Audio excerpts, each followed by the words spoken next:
So you want to know how to turn this top into something that looks a little more like this. The neckline, it's like all the way on my neck and it's super scratchy, so I'm just gonna make it a tube top. Let's go. First things first, you're going to cut the shirt. How I do this is I take a piece of chalk. Where's my chalk? I take a piece of chalk and I mark the sleeves right here and cut off the sleeves off the shirt and also the shoulder, like right under the shoulders.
After cutting the two rectangles out of the shirt, what I did was take the sleeves that we cut out and actually I removed some of these elastic threads, right? The only elastic thread that I kept was the one along the hem on the bottom, because what we're gonna do is we're gonna place it on top of the chest like this, and then it will have like a ruffly little fold over look.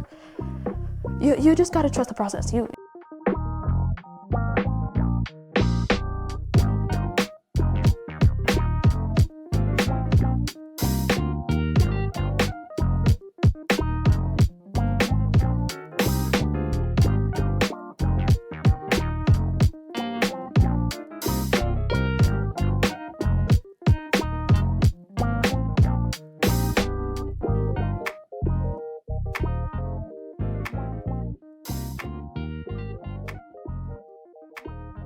And also help me to hide the seam.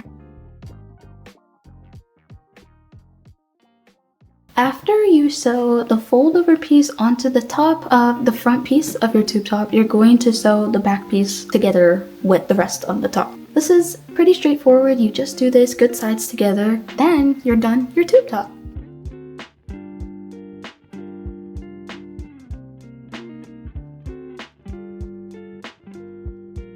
After you've done all of that, you should be left with something that looks a little bit like this. Super simple project. You just cut two rectangles out of a shirt and then sew the front and the back together. Usually I wear tube tops with something to cover up, so like a cardigan or a bolero. That marks the end of today's video. I hope you guys enjoyed, and come back next week to see what else we'll be doing. Next week is gonna be super duper fun, so I hope you guys do come back. That's it for me. Bye bye.